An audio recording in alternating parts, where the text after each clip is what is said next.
तो नमस्कार दोस्तों, अपने पावर स्टार पवन सिंह की एक धमाकेदार अपडेट निकल के सामने आ रही है। तो इस वीडियो में हम अपडेट देने वाले हैं, तो बने रहिए आज की इस हमारी एक नई वीडियो में। तो चलिए वीडियो शुरू करते हैं। तो आप सभी को बता दूं कि पावर स्टार पवन सिंह का एक धमाकेदार सुपरहिट जबरदस्त गाना, जिस गाने का टाइटल रखा गया है काला ओढ़नी।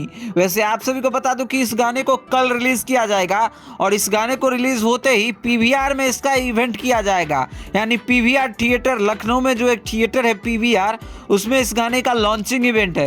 तो आप सभी जाके देख सकते हैं अगर आप लखनऊ में रहते हैं तो। इसके अलावा आप सभी को बता दूं कि इस इवेंट का डेट 29 जनवरी को रखा गया है। अगर शो टाइमिंग की बात करें तो 3 बजे से इस गाने का इवेंट रखा गया है पीवीआर थिएटर में। आप समझ ही सकते हो कि भोजपुरी का बेहतरीन brand new channel global music junction इस गाने का बहुत बड़ा इवेंट रखने वाला है कल। तो आप सभी इस गाने को लेकर कितना ज़्यादा एक्साइटेड है, अपना राय जरूर दीजिएगा और कल इस गाने को आप सभी अपना प्यार और सपोर्ट दबा कर दीजिएगा। इसी के साथ आप सभी के साथ मिलते हैं अगली वीडियो के साथ। बाकी वीडियो पसंद आए तो इस वीडियो को लाइक करिए, चैनल को सब्सक्राइब करिए भोजपुरी दुनिया से जुड़ी हर छोटी बड़ी अपडेट पाने के लिए। अगर आप भी पावर स्टार पवन सिंह के फैन हैं तो इस वीडियो को लाइक करके चैनल को सब्सक्राइब करिए।